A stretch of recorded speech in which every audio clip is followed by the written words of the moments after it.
natural boundary. Just woods, then nothing, then woods again on the far side. In the center sat the barn. My first thought was that it couldn't possibly be real. Not because of anything overtly strange about its appearance. It looked like any other barn, really. Red paint peeling in places, gambrel roof slightly sagging, a large sliding door on one side. What made no sense was its existence. This deep and protected forest land, there should be nothing man-made.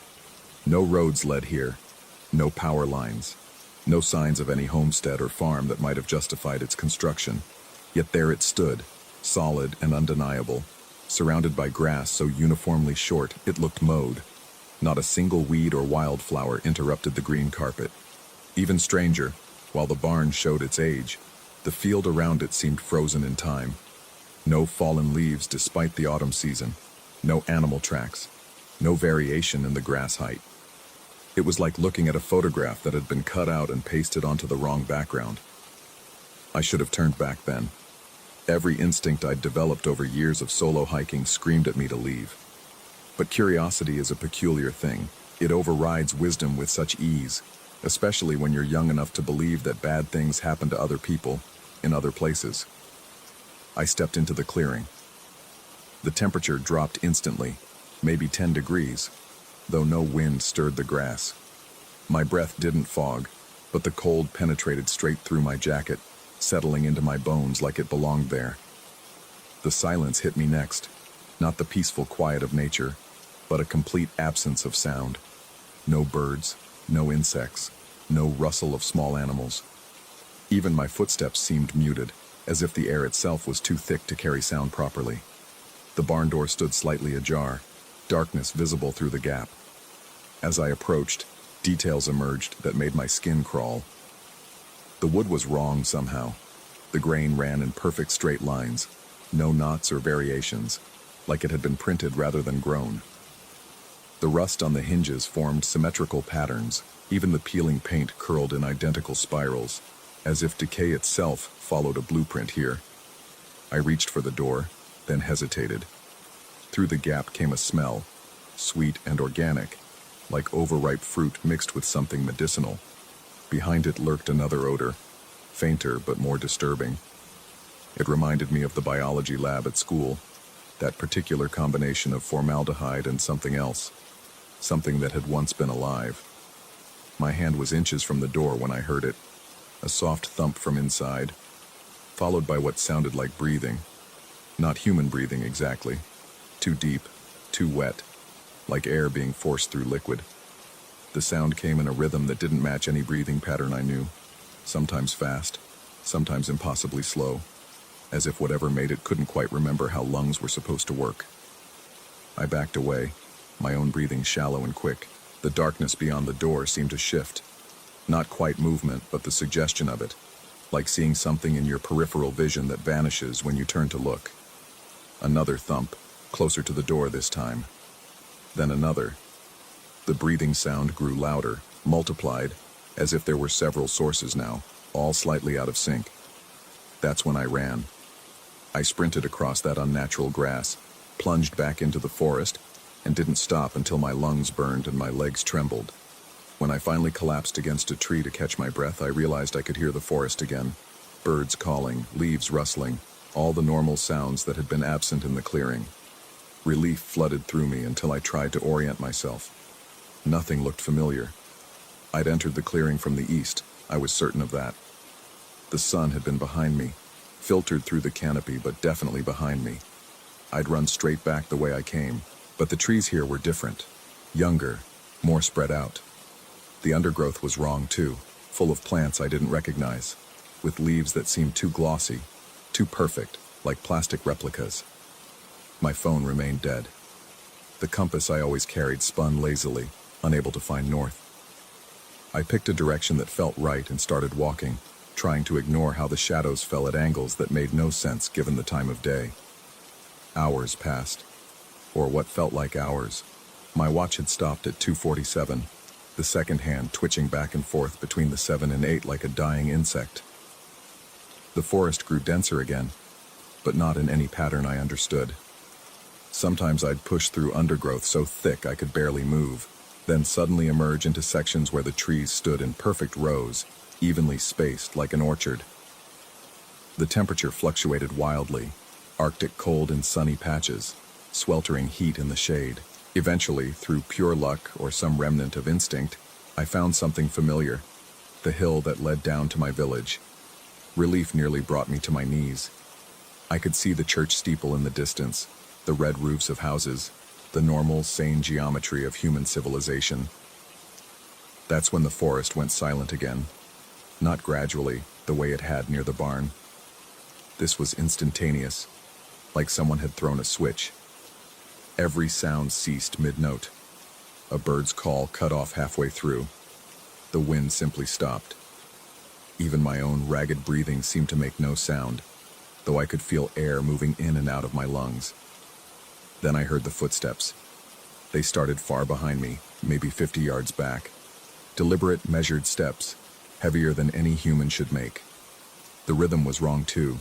Step, step, pause, step, step, step, pause. Like whatever walked was still learning how. Twigs snapped under its weight with sharp cracks that somehow penetrated the silence while nothing else could. I didn't look back. I walked faster. The footsteps matched my pace. I broke into a jog, then a run. Behind me, the footsteps accelerated too, maintaining that same awful rhythm but faster now, covering more ground with each stride than seemed possible. Then came the grunts, low, guttural sounds that no human throat should make. They had a liquid quality, as if something was speaking through water or blood, trying to form words but lacking the proper anatomy. I ran harder than I'd ever run in my life, my vision tunneling, my legs moving on pure terror. The village grew closer, but so did those footsteps. So did those wet, choking grunts that almost sounded like laughter now, or maybe crying, or maybe both at once. The tree line was just ahead, 20 yards, 10, 5. I burst out of the forest and into the meadow above the village. The moment my feet hit the grass beyond the trees, everything stopped. The footsteps, the grunts, the oppressive silence.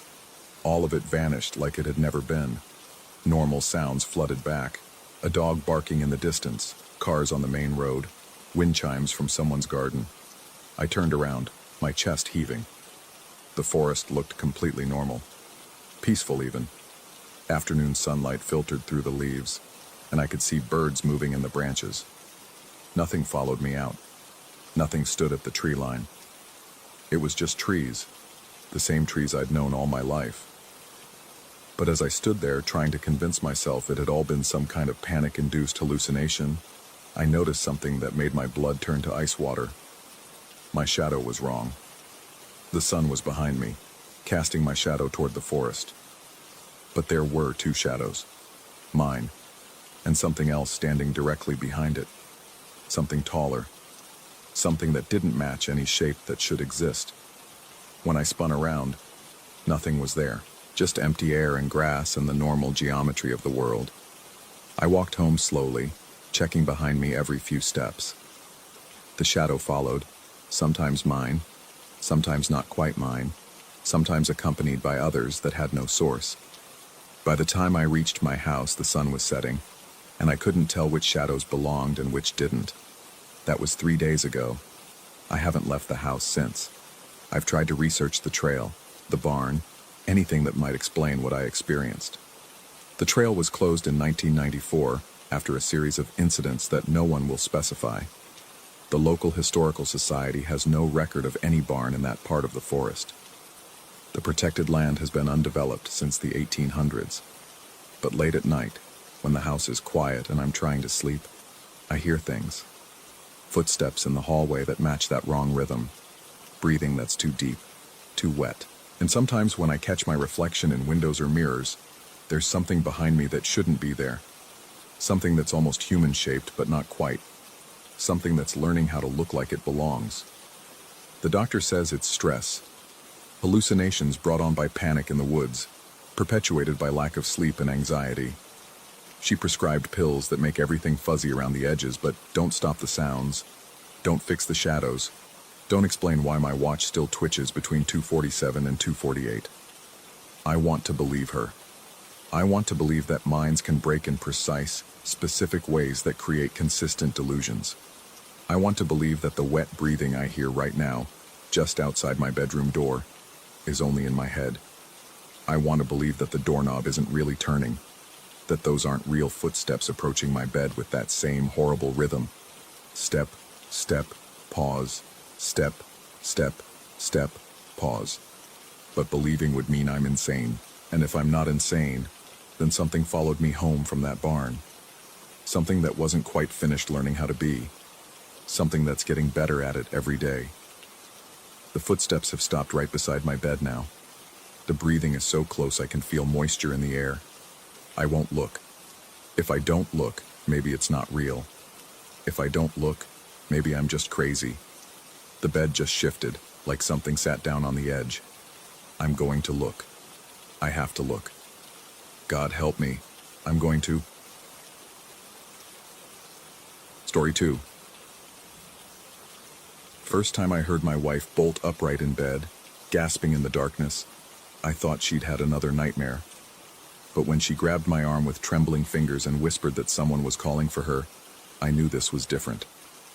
It had been 3 weeks since our daughter left for her semester abroad, and the house felt wrong without her constant chatter and music bleeding through the walls. My wife had always been a light sleeper, but lately she'd been waking at the slightest sound, the furnace clicking on, branches scraping the roof, the settling of old wood. This time, though, her eyes were wide with something beyond simple startlement. She insisted she'd heard 2 voices, both calling Mom, from different parts of the house. One from downstairs, maybe the kitchen, the other from the hallway just outside our bedroom door. Both at the exact same moment, like an echo that had somehow preceded itself. I told her it was just the wind carrying sounds from the neighbors' houses. Or maybe she'd been dreaming and the voices followed her into waking. But even as I said it, I noticed how the air in our bedroom felt heavy, charged with that peculiar electricity that comes before a storm, though the night outside was clear and still. The next evening, our son came to me while I was checking emails in my study. He stood in the doorway, shifting his weight from foot to foot the way he did when something was bothering him, but he wasn't sure how to articulate it. Finally, he told me about hearing laughter by the swing set. Not normal kid laughter, but something thin and hollow, like it was coming through water. He'd looked out his window but seen nothing in the dying light except shadows stretching long across the grass. That night, he dreamed of laughter again, waking with tears on his cheeks, though he couldn't remember why he'd been crying. Our dog, usually lazy and content to spend her evenings sprawled on the living room rug, had taken to pacing the perimeter of the backyard with her nose to the ground. She'd follow invisible trails that led nowhere, circling the same spots over and over until the grass wore thin. Sometimes she'd stop and stare at empty air, her hackles rising as a low growl rumbled in her throat. The fence stake by the back corner, the one I'd hammered in myself last spring, was flipped upside down one morning, not knocked over or pulled out, but carefully reversed, the pointed end reaching toward the sky like an accusation. When I tried to fix it, the wood felt cold despite the warm sun, and my hands came away smelling of something sweet and rotten, though the stake looked clean. My wife started keeping a journal of the incidents. Little things that might mean nothing on their own, but together formed a pattern we couldn't quite see. Doors we were certain we'd locked standing open. Items moved slightly. A coffee mug turned so its handle faced the wrong way. Books reshuffled spine in. Family photos tilted at precise angles. The thermostat constantly resetting itself to 54 degrees, no matter how many times we changed it. She showed me an entry from Tuesday. Heard breathing in the walls, not the furnace. Too rhythmic, too deliberate, like someone trying to match my own breath. Another from Thursday. Found muddy footprints in the upstairs hallway. Small, like a child's. But we haven't had rain in 2 weeks. I wanted to dismiss it all as stress, as the mind playing tricks in an too empty house. But then I started noticing things too. Shadows that lingered a beat too long after I turned on lights. The sensation of being watched from corners where nothing could hide. A presence that seemed to hover just beyond the edge of perception, patient and waiting. The breaking point came on a Sunday night. My wife was at her book club, and our son was sleeping over at a friend's house. I was alone except for the dog, who'd been restless all evening, whimpering at doors and windows. Around midnight, I heard it clearly. Two voices calling Dad from different floors of the house. Not my son's voice, not any voice I recognized, but something that approximated the sound without truly capturing it, like an AI trying to mimic human speech, but getting the emotional resonance all wrong. I grabbed a flashlight and searched every room, every closet, every possible hiding space. Nothing. But the air grew thicker with each room I checked, pressing against my eardrums until they ached. In the basement, I found another fence stake driven into the concrete floor. Impossible, but there it was, pointing downward as if indicating something beneath. When I touched it, images flashed through my mind. Our house, but not our house. Rooms that existed in the same space but slightly shifted, like double-exposed photographs. And in those rooms, shadows that moved with purpose, reaching toward the thin places where one reality pressed against another. I yanked my hand back and the visions ceased, but the knowledge remained. We weren't alone, had never been alone. Something dwelt in the spaces between, in the overlap of here and there, feeding on the small disturbances it created, growing stronger with each acknowledgement of its presence. My wife found me sitting on the basement floor an hour later, staring at the stake that shouldn't exist. She didn't ask questions, just helped me to my feet and led me upstairs. We didn't talk about what I'd experienced, but I saw in her eyes that she knew, had perhaps always known on some level, that our house contained more than just our family. We moved our son's bed into our room that night, the three of us huddled together like ancient humans around a fire, seeking safety and proximity. The dog slept pressed against the door, occasionally growling at sounds we couldn't hear. In the morning, we'd find the fence stake gone from the basement, no hole in the concrete to mark where it had been. The only evidence would be the faint smell of wet earth and something else. Something sweet and wrong that clung to our clothes and hair no matter how many times we washed them. We don't talk about leaving. We know somehow that it wouldn't matter. Whatever has noticed us, whatever calls to us in voices that almost belong to us, it isn't tied to the house. It's tied to the knowing, to the acknowledgement that reality is thinner than we pretend, that things slip through the cracks all the time, and sometimes they follow you home. Now when my wife wakes in the night, I pretend to sleep. When our son mentions strange sounds or dreams that feel too real, I change the subject. When the dog tracks invisible things through our yard, I look away. Because the only protection we have is willful ignorance. The desperate hope that if we don't feed it with our attention, it might grow bored and seek other prey. But late at night, when the house settles into its deepest quiet, I hear them still. Voices that aren't quite right, calling names that belong to us but sound foreign in their mouths. They're getting better at mimicking us, learning our patterns, our inflections. Sometimes I wonder if one day I'll answer without thinking, and what might happen if I do. Sometimes I wonder if I already have, and this growing sense of wrongness, this feeling that our lives have shifted slightly off track is the result. Maybe we're already living in that double-exposed photograph, that overlapped reality where things that shouldn't exist drive stakes into concrete floors and leave muddy footprints in bone-dry hallways. The journal my wife keeps has grown thicker. Yesterday I found an entry in handwriting that looked like hers but felt different. Letters formed with too much pressure, words chosen with an intelligence that understood meaning but not context. The family sleeps but does not rest. The watchers wait but do not hunger. The threshold thins with each passing night. When I showed it to her, she claimed no memory of writing it. But her hands shook as she tore out the page and burned it in the sink. And afterward, she held me so tightly I could barely breathe. Our daughter calls from abroad sometimes, her voice tinny and distant through the computer speakers. Last week she asked why there was someone standing behind me in the video call, someone tall and indistinct, whose face the camera couldn't quite resolve. I turned, saw nothing, turned back to find her face pale with worry. We told her it was just a shadow, a trick of the light.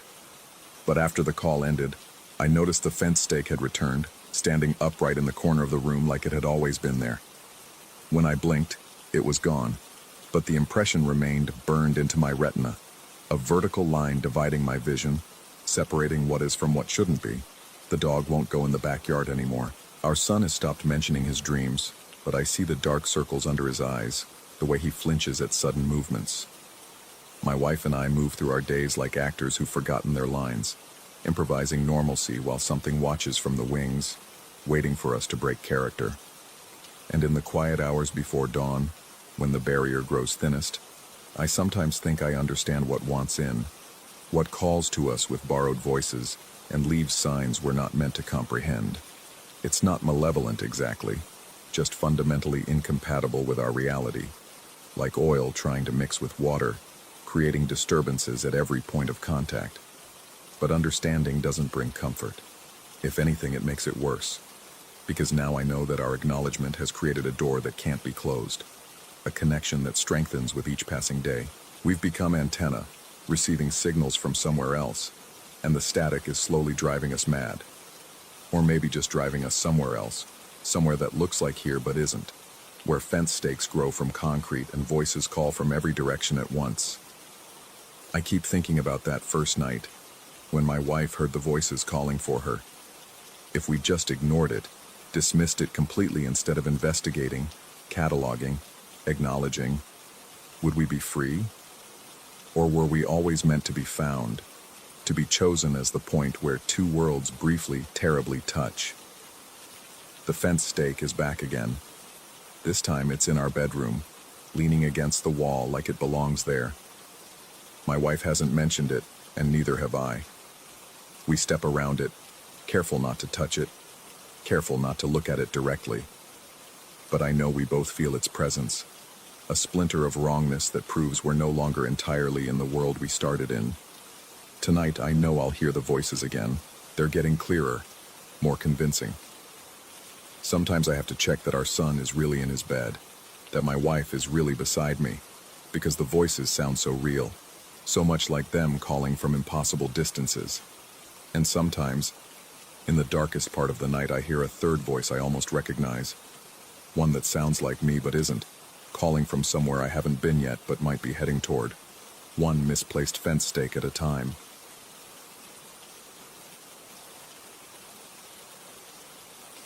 Story 3.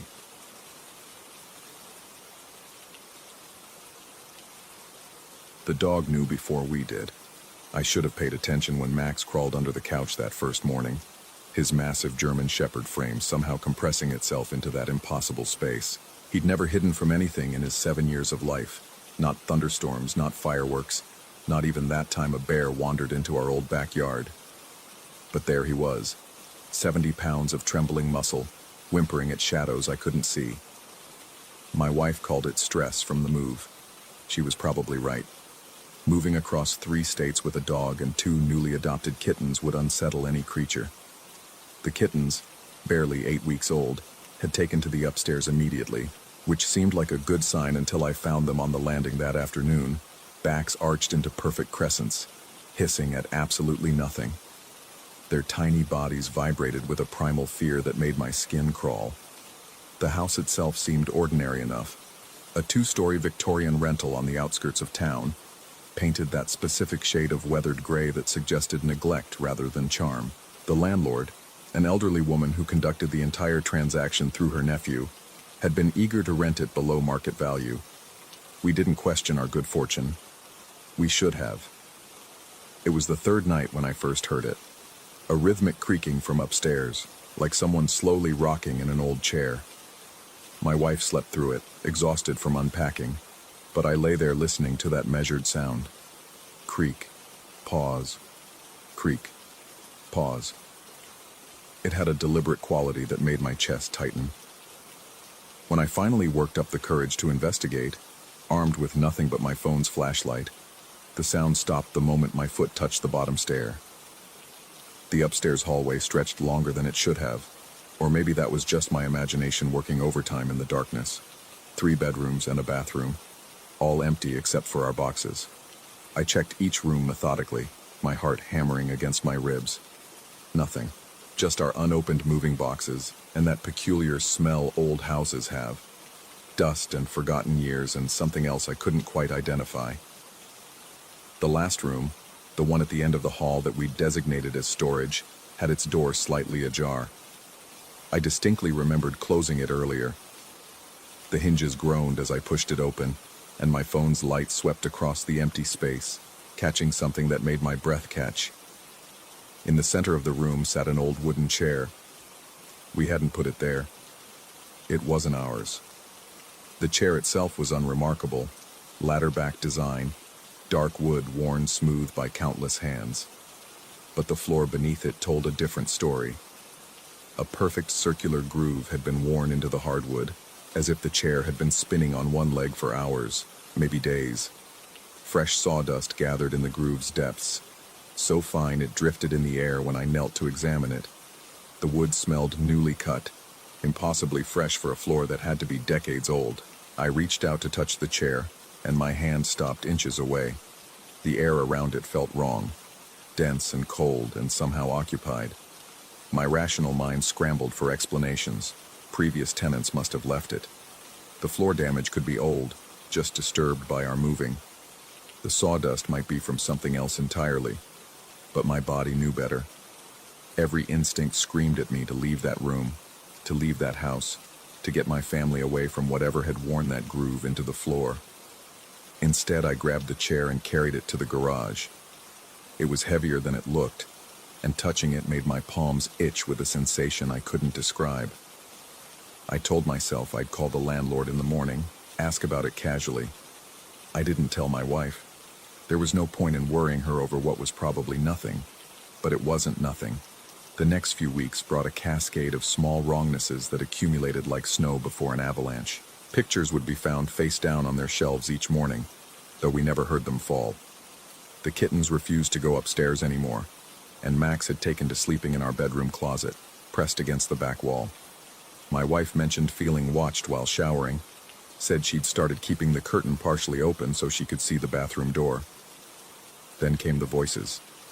The first time, I was alone in the kitchen, washing dishes after dinner. My wife had gone to visit her sister for the weekend, and the house felt too empty, too quiet. I was scrubbing a pan when I heard someone call my name from upstairs. Not loudly, just conversational, as if confirming I was home. I shut off the water, listened. Nothing. I called out, asking if someone was there, feeling foolish but needing to hear my own voice in that oppressive silence. The response came from directly behind me, so close I felt breath on my neck. A low chuckle that wasn't quite human, wasn't quite anything I could categorize. I spun around to an empty kitchen, my hands dripping soapy water onto the linoleum. Max was cowering under the dining table, his eyes fixed on something just over my shoulder. That night, I brought the chair back from the garage. I don't know why. It felt like something that needed to be done, like refusing would be worse than compliance. I placed it exactly where I'd found it, in that worn circular groove, and went to bed. The spinning started at 3 a.m. I lay in bed, paralyzed not by fear, but by a horrible fascination, listening to that rhythmic scraping as the chair rotated on one leg. Scrape, scrape, scrape. Continuous now, not like the rocking I'd heard before. My wife stirred beside me but didn't wake. I wanted to get up, to go see what was happening, but my body wouldn't respond. I could only lie there, counting rotations, until dawn finally broke and the sound stopped. When I checked the room that morning, the groove was deeper. Fresh sawdust covered the floor in a perfect spiral pattern, as if scattered by centrifugal force. The chair sat innocently in the center, and when I looked closer, I saw something that made my hands shake. There were fingernail marks on the armrests, fresh ones. The wood was gouged with parallel scratches, as if someone had gripped the chair while it spun, holding on against some terrible force. I took pictures. I needed evidence that this was really happening, that I wasn't losing my mind. But when I looked at them later, the images showed only an empty room. No chair, no groove, no sawdust. Just bare floorboards and morning sunlight. The house began to feel hostile after that. Doors would slam when there was no wind. The upstairs hallway developed cold spots that raised goosebumps on exposed skin. We started finding dead insects arranged in perfect circles, flies, beetles, spiders, always in groups of 7, always in rooms we'd just left. My wife grew thin and anxious. She jumped at shadows, kept all the lights on at night. She said she'd been having dreams about spinning, about being trapped in something that wouldn't stop turning. I didn't tell her about the chair. I couldn't explain why I kept returning it to that room each time I tried to throw it away, why I felt compelled to place it just so in that ever-deepening groove. The breaking point came on a Tuesday. I'd taken a sick day from work, unable to face another night of no sleep. I was dozing on the couch when I heard footsteps upstairs, heavy, deliberate steps that moved from room to room. Then voices, multiple voices, engaged in what sounded like an animated conversation. I couldn't make out words, just the rhythm of speech, the rise and fall of what might have been an argument. I grabbed a baseball bat from the closet and climbed the stairs. The voices grew louder, more distinct. They were coming from the storage room.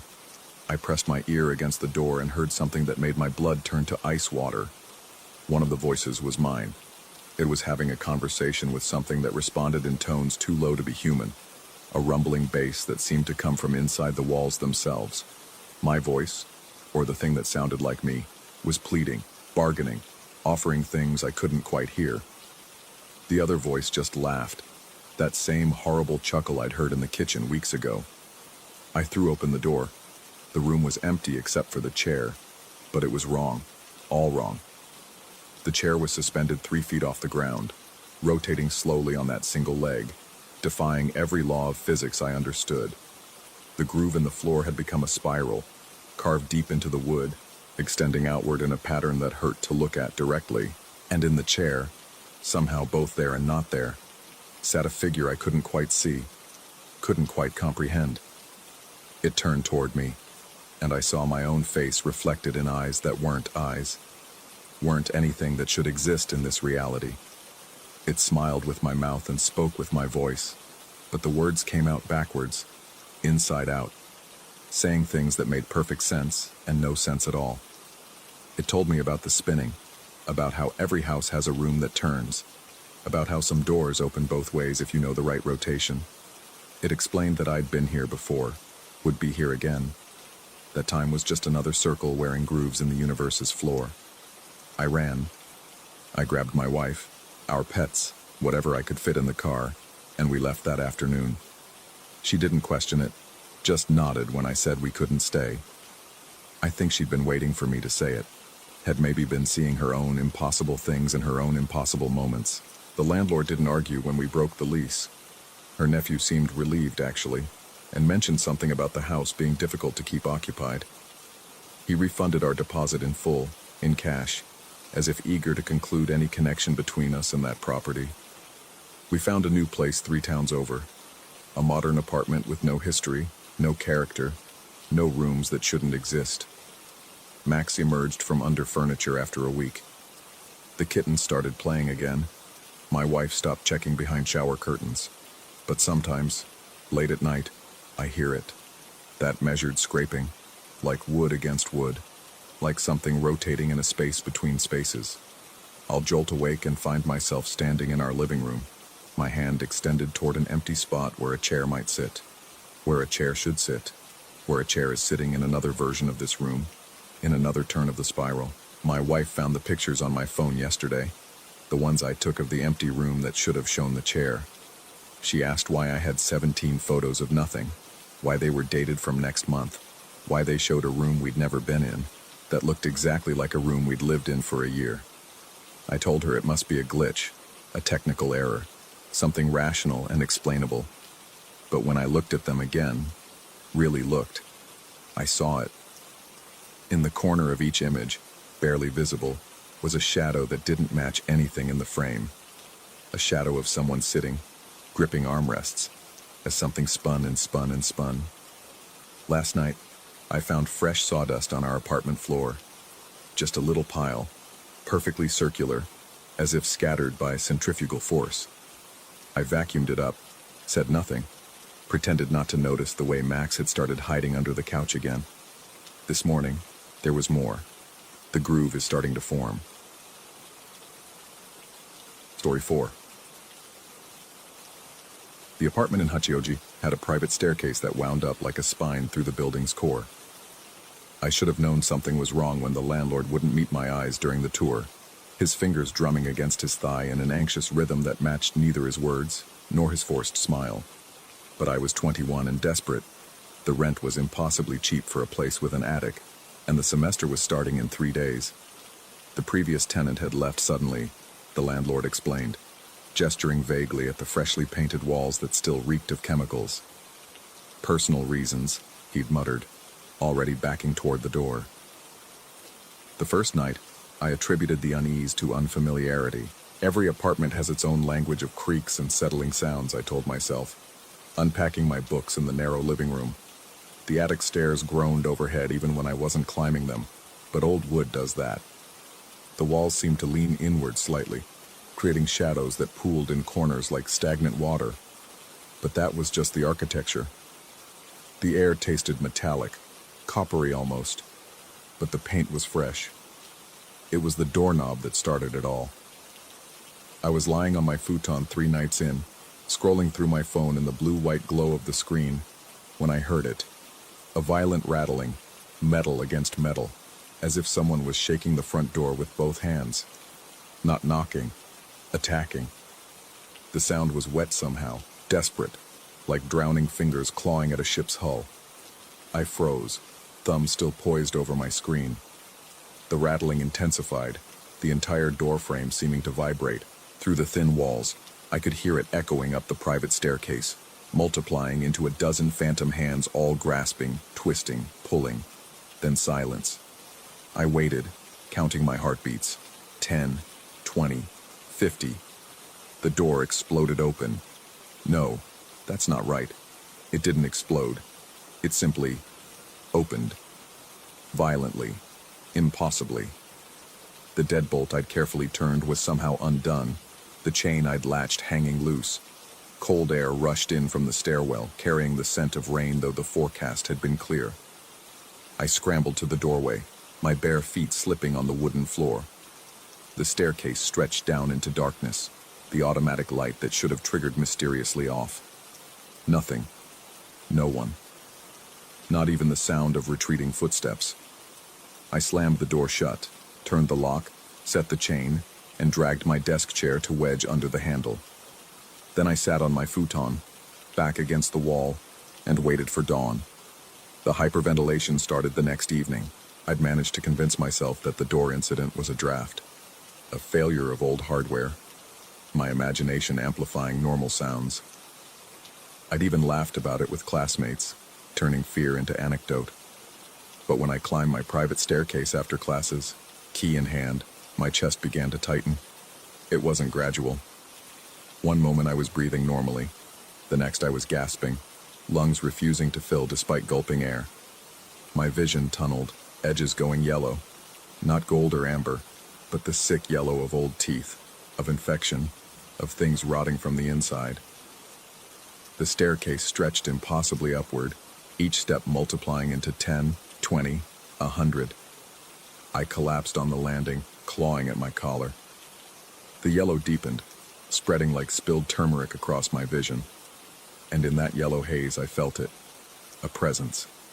Not watching exactly, waiting. As if the apartment itself was holding its breath, waiting for me to cross the threshold. The sensation passed after 5 minutes that felt like hours. I sat on the landing, drenched in sweat, trying to understand what had happened. Panic attack, obviously. Stress from the new semester. The strange incident with the door had affected me more than I'd admitted, but it happened again the next day, and the next, always on the staircase. Always that sick yellow creeping into my vision. Always that feeling of something waiting, patient and horrible, just beyond the door. I started timing my returns, sprinting up the stairs and into the apartment before the sensation could take hold. Sometimes I made it, sometimes I didn't, ending up gasping on the landing while other tenants stepped around me with averted eyes. They knew something. They all knew something. The worst part was inside the apartment. The hyperventilation would stop, but the feeling remained. A weight in the air like the pressure before a storm. Every corner seemed to harbor shadows that moved independently of their sources. The attic stairs creaked constantly now, a rhythm that sounded almost like footsteps pacing, pacing, pacing. I stopped sleeping properly. Every time I closed my eyes, I felt that presence lean closer, its attention focusing like a magnifying glass concentrating sunlight. But this wasn't warm. It was cold. A cold that seemed to radiate from inside my bones. I'd wake gasping, that yellow tint fading from my vision like a departing fever dream. My grades began to slip. Friends commented on the dark circles under my eyes, the way I'd flinch at sudden sounds. I couldn't explain that my apartment had become a living thing, that crossing my own threshold felt like entering the mouth of something vast and patient and hungry. The breaking point came 3 weeks in.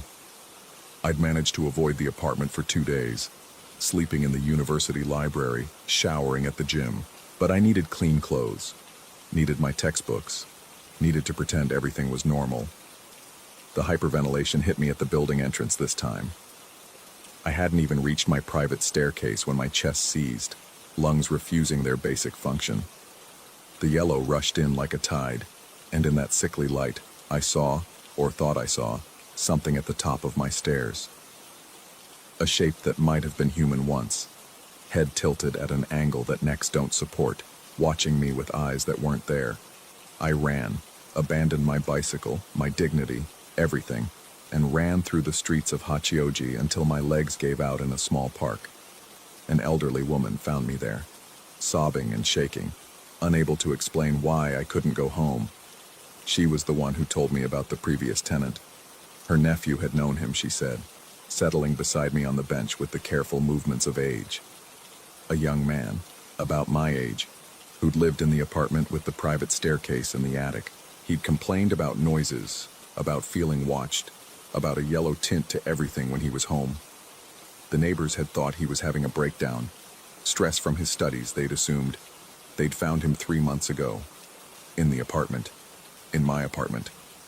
She didn't say how he'd died, but the way she pressed her lips together, the way her hand moved unconsciously to her throat, told me enough.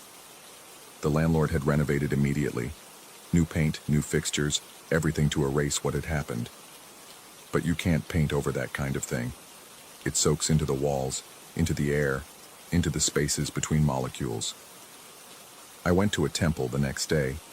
The monk listened to my story without judgment, nodding as if he'd heard it all before. He agreed to come to the apartment, to perform a ritual for the spirit that might be lingering. The ceremony was simple: incense, chanting, an offering of rice and water. The monk moved through each room with practiced efficiency, his voice steady and hypnotic. When he reached the spot where I'd been sleeping, where my futon lay, he paused. His chanting grew louder, more insistent. The air seemed to thicken, pressing against my eardrums. Then it was over. The monk packed his things, accepted my donation, and left with only one piece of advice whispered at the door. Sometimes, he said, the living leave marks deeper than the dead. That night I slept in the apartment for the last time. The hyperventilation didn't come on the stairs. The door remained closed and locked. The yellow tint was gone from my vision. But the presence, that waiting, watching presence, had changed. It wasn't gone. It had simply accepted something, acknowledged something, like a negotiation had been completed that I wasn't party to. I lay on my futon, staring at the ceiling, and felt it there in the darkness. Not threatening anymore, but expectant, as if it was waiting for me to understand something, to realize something, to remember something I'd never known. That's when I noticed the stains. In the darkness, barely visible, there were patterns on the ceiling above my futon.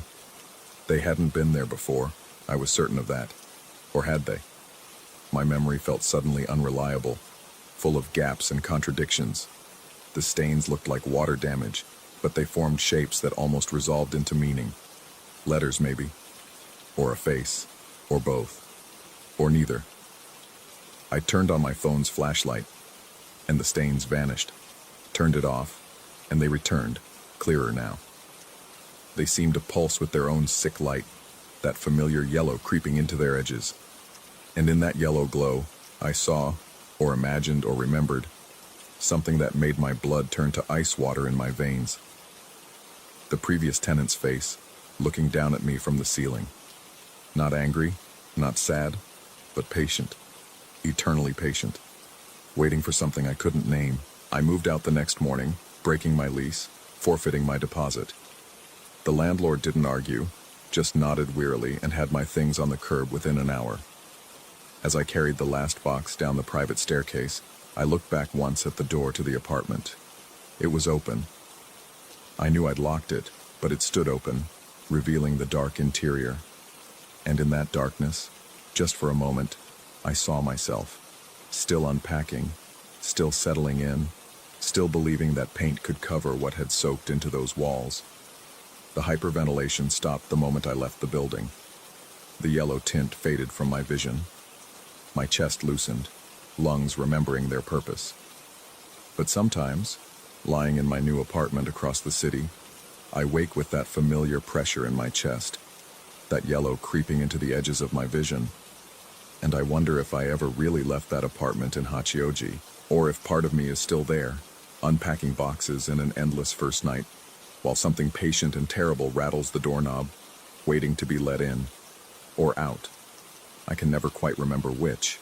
The monk had been wrong about one thing. The living don't leave marks deeper than the dead. The living and the dead leave the exact same marks, because sometimes, in that space between breathing and suffocating, between sleeping and waking, between the yellow and the dark, they're the same thing. And sometimes, when I pass a window or a mirror, I see my reflection tilt its head at an angle that necks don't support, and I wonder which side of that door I'm really on. I don't go back to Hachioji anymore, but sometimes, late at night, I get calls from an unknown number. When I answer, there's only breathing, shallow, desperate, hyperventilating gasps. It sounds like someone drowning in yellow air, someone trying to warn me about something. It sounds exactly like me. Story 5. The shadow first appeared on a Tuesday night in October, though I wouldn't understand its significance until much later. I'd been living in that top-floor apartment for 3 months by then. Mom and I had moved in during the summer, drawn by the surprisingly low rent and the expansive view of the city. The landlord had mumbled something about the building's history when we signed the lease, his eyes never quite meeting ours, but desperate people don't ask many questions. We needed a fresh start after Dad left, and this place, perched on the 8th floor of a crumbling brick building, seemed like it could offer that. What the landlord hadn't mentioned was that our building stood directly adjacent to Greenwood Cemetery, its ancient headstones visible from my bedroom window like broken teeth jutting from diseased gums. Nor had he mentioned the murders. 7 of them, all within a 3-block radius, all unsolved, all from the 1970s. I learned about those from our neighbor, Mrs. Chen, who lived 2 doors down and seemed to subsist entirely on green tea and local gossip. But none of that mattered at 2:17 a.m. on that October night when I first saw it. I'd woken with the familiar pressure in my bladder, stumbling through the darkness toward the bathroom. Our apartment had these enormous windows, floor to ceiling, that Mom loved during the day, but which transformed into black mirrors at night. As I passed the living room, movement outside caught my eye. Not unusual in itself. The city never truly slept, and lights from neighboring buildings often created illusions in the glass. This was different. Against the amber glow of the streetlights below, a shape hung suspended between our building and the one across the alley. At first, my sleep-addled brain processed it as laundry. Someone's sheets blown loose and tangled on a wire. But laundry doesn't move with such deliberate purpose. Laundry doesn't have the proportions of a human body. The figure swayed gently, perhaps 20 feet from my window, suspended from what looked like a utility wire. Its form was entirely shadow, darker than the night around it, as if it absorbed light rather than merely blocking it. Where a face should have been, there was only deeper darkness. Yet somehow, impossibly, I felt it watching me. My breath fogged the glass as I pressed closer, trying to make sense of what I was seeing. The rational part of my mind scrambled for explanations. A tarp, a banner, some kind of art installation. But my body knew better. Every hair on my arms stood at attention, and my heartbeat thundered in my ears like a warning drum. The shadow tilted its head, or what might have been its head, and I stumbled backward, nearly knocking over Mom's ceramic vase. When I looked again, the wire was empty, swaying slightly as if recently disturbed. I didn't sleep the rest of that night. Over the following weeks, the shadow became my unwanted companion, always at the same time, somewhere between 2 and 3 a.m., always on that wire. I tried staying awake to catch its arrival or departure, but exhaustion would claim me, and I'd jerk awake to find it already there, swaying in its hypnotic rhythm. I tried sleeping through, setting no alarms, but my body had developed its own internal clock, dragging me from sleep at precisely the wrong moment. Mom noticed the dark circles under my eyes, the way I'd drift off during dinner, how I'd taken to drinking coffee by the pot. She attributed it to teenage hormones and academic stress, prescribing early bedtimes and vitamin D supplements. I couldn't tell her the truth. How could I explain that something hung outside our window each night, something that shouldn't exist but did? The running started 3 weeks after my first sighting. It was a Saturday night, technically Sunday morning, 2:43 a.m. according to my phone. I'd been watching the shadow for nearly half an hour, trying to discern any features, any hint of what it might actually be, when the first footstep thundered overhead. Our apartment was on the top floor. Above us lay only the roof, accessible through a locked maintenance door that supposedly hadn't been opened in years. Yet the sound was unmistakable, the heavy rhythmic impact of someone running. Not just running, but sprinting with desperate urgency. The footsteps traveled the length of the building, maybe 60 feet, then stopped abruptly. Silence stretched for 10 seconds, 20, 30. Then they started again from the original position, as if whoever was up there had teleported back to their starting point. This pattern repeated for 2 hours. Run, stop, reset. Run, stop, reset. The shadow on the wire never moved during these episodes, maintaining its gentle sway, as if conducting an orchestra, only it could hear. Mom woke during the third repetition, appearing in my doorway with worried eyes. What is that noise? We stood together in the living room, both of us staring at the ceiling as the footsteps pounded overhead. In the window's reflection, I could see the shadow still hanging outside, and I wondered if Mom could see it too. But her gaze remained fixed upward, her expression cycling through confusion, annoyance, and something that looked unsettlingly like recognition. She called the building supervisor the next morning. Mr. Rodriguez arrived within an hour, master key in hand, and led us to the roof access door. The lock was covered in rust, clearly undisturbed for months if not years. When he finally managed to force it open, we climbed the narrow stairs to find nothing. The roof stretched before us, empty except for some old HVAC equipment and a few weather-beaten lawn chairs someone had abandoned long ago. No footprints in the layer of dirt and debris. No sign anyone had been there recently. But Mr. Rodriguez's face had gone pale. He muttered something about checking the security cameras and hurried us back downstairs. We never heard what those cameras showed, if anything. The running continued every night thereafter, always beginning around 2:30 a.m., always lasting exactly 2 hours. Other tenants started complaining. Mrs. Chen mentioned it during one of her tea-fueled gossip sessions, her voice dropping to a whisper as she spoke of the building's history. Not just the murders in the neighborhood, but something about the original owner, a man named Walsh who'd hanged himself from the roof's water tower in 1963. "They say he still runs," she said, clutching her teacup with trembling fingers. "Every night, trying to escape whatever drove him to that rope.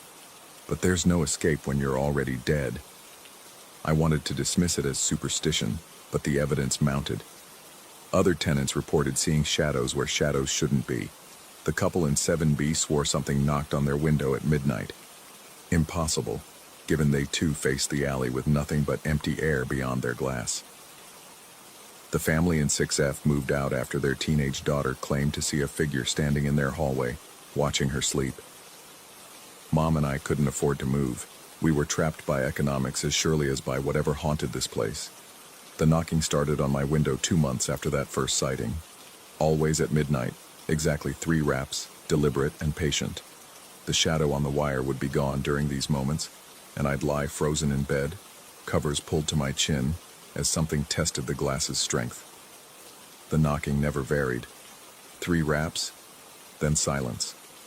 But each night, it seemed to grow slightly louder, as if whatever knocked was learning how much force the window could withstand. I installed a camera, hoping to capture evidence, something to prove I wasn't losing my mind. The footage showed only darkness and the reflection of my own terrified face. Audio picked up the knocking, but it sounded different on playback, less like knuckles on glass and more like the creaking of rope under strain. Mom started sleeping in my room after the 4th night of knocking, dragging her mattress across the hall without explanation. We'd lie side by side in the darkness, both pretending to sleep, both listening to the sounds that shouldn't exist. Neither of us spoke about it during daylight hours, maintaining a desperate fiction that everything was normal. But normal had become a foreign concept. I started seeing the shadow during daylight hours, brief glimpses in peripheral vision, a darkness that didn't belong. It appeared in reflections, in the gaps between buildings, in the corner of my eye during class. My grades plummeted. Friends stopped calling after I canceled too many plans, unable to explain why I needed to be home before dark, why I couldn't stay out past midnight. The research became my obsession. I spent hours in the library, combing through old newspapers, city records, anything that might explain what was happening. The murders from the 1970s all had one thing in common. The victims had lived in buildings along our street. All had been found in their apartments, doors locked from the inside, no sign of struggle. The cause of death was listed as undetermined in each case, though one detective's notes, obtained through a Freedom of Information request, mentioned that all victims had been found with their eyes wide open, expressions of absolute terror frozen on their faces. The building's history proved even more disturbing. Before the apartments, it had been a boarding house. Before that, in the 1920s, it had served as an overflow facility for the psychiatric hospital 3 blocks away. The basement, now used for storage, had once held cells for the violently disturbed. Mr. Walsh, the man who'd hanged himself, had been both owner and patient. He'd inherited the building from his father, but had spent 3 years as an inmate in his own property before his release in 1962. The records were vague about his condition, mentioning only persistent delusions and nocturnal disturbances. I found his photograph in a 1961 newspaper article about the hospital's closure. Even in the grainy black and white image, his eyes held a familiar darkness, the same void I saw nightly in the shadow on the wire. The revelation should have brought clarity, but it only deepened my confusion. Was I seeing Walsh's ghost? Was the building itself somehow infected by the madness it once contained? Or was I following in the footsteps of those who'd lived here before, my mind fracturing under the weight of suggestion and sleep deprivation? Mom found my research one evening, the papers spread across my desk like evidence of my own deteriorating sanity. She sat on my bed, shoulders sagging, and finally spoke the words we'd both been avoiding. "You see it too, don't you? The thing on the wire?" The admission should have been a relief, but it felt more like a confirmation of doom. If we both saw it, it was either real or we were both losing our minds. Neither option offered comfort. She told me she'd been seeing it since the 2nd week after we moved in, had been hearing the running for even longer. She'd hoped it was just her imagination, stress from the divorce and the move. But when I started showing signs, the exhaustion, the nervous glances at windows, the way I'd stopped going out after dark, she knew. "The landlord warned me," she admitted, voice barely a whisper. Not directly, but he mentioned that sensitive people sometimes had issues with the building. I thought he meant the noise from the street, maybe drafts from old windows. We made a pact that night to endure it together, to not let it drive us away or drive us mad. We'd survive Dad's abandonment. We could survive this. But even as we held each other, I could feel the shadow watching from beyond the glass, patient as death itself. The breaking point came on a December night when the temperature plummeted and ice formed on the windows. I woke not to knocking but to the sound of scratching, long, deliberate scrapes across the glass like fingernails or claws. The shadow wasn't on the wire. Instead, it pressed against my window, its darkness spreading across the glass like spilled ink. Mom was already awake, standing in my doorway with a baseball bat she'd bought the week before. We watched together as the darkness tested every inch of the window, searching for weakness. The scratching grew more insistent, more desperate, and I could swear I heard breathing, ragged, labored gasps of something that had been running for decades without rest. The window began to crack. Just a small fracture at first, spiderwebbing from the point of contact. The darkness seemed to pulse with excitement, pressing harder, and the crack spread. Mom grabbed my arm, pulling me toward the door, but I couldn't move. I was transfixed by what I saw in that spreading darkness.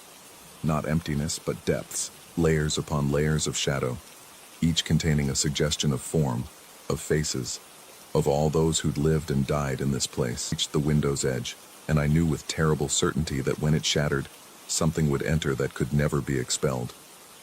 But just as the glass began to bow inward, the darkness retreated. It pulled back like a tide, condensing into that familiar humanoid shape before dissolving entirely. The window held, though the crack remained, a permanent reminder of how close we'd come to something irreversible. We left the next morning, abandoning most of our possessions, taking only what we could carry. Mom used her credit cards to get us a hotel room, then another, then a small studio apartment on the other side of the city. We never returned to retrieve our things. But geography provides no escape from some things. I still wake at 2:17 a.m. every single night, my body conditioned by those months of terror. I check windows compulsively, searching for shadows that don't belong. Mom does the same, though we never discuss it. We maintain our fiction of normalcy, pretending we're not both waiting for the knocking to resume. Because it will resume. I know this with the same certainty I know my own name. Whatever we encountered in that apartment, ghost, demon, psychic residue, or shared delusion, it marked us, changed us. We're connected to it now, and distance is just a temporary reprieve. Sometimes on very quiet nights, I swear I can hear running in the distance, footsteps pounding on some eternal roof, searching for an escape that doesn't exist. And sometimes, in the corner of my vision, I glimpse a familiar shadow swaying on wires that shouldn't be there. The locals were right about one thing. It's never physically harmed anyone. It doesn't need to. The terror itself is enough. The slow erosion of sanity. The gradual acceptance that reality isn't what we thought it was. We're all hanging from our own wires, swaying in winds we can't see, waiting for something to cut us loose or reel us in. I've started researching our new neighborhood, checking old newspapers and city records. There have been no murders here, no psychiatric hospitals, no documented hauntings. But that means nothing. Every place has its shadows if you look long enough, its secret history of madness and despair. Or maybe we brought it with us.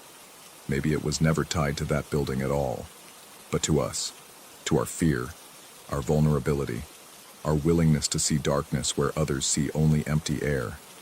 Maybe everyone has their own shadow on the wire, their own midnight knocker, their own eternal runner. Most people just have the wisdom not to look. But I looked. We both did. And now we can never stop looking, never stop listening, never stop waiting for that shadow to find us again. Because it will find us. It always does. The wire stretches between all places, all times, and something walks along it in the darkness, patient and persistent, waiting for the moment when we finally understand what it wants, what it's always wanted, for us to join it, to hang beside it in that space between buildings, between sleep and waking, between sanity and madness, to finally stop running and accept that some things can't be escaped, only embraced. I see it now, even as I write this, swaying gently outside my new window, waiting, always waiting, And one night, I know I'll open the window and ask it inside. Because the real terror isn't that it might be real. The real terror is that I'm starting to hope it is. Story 6.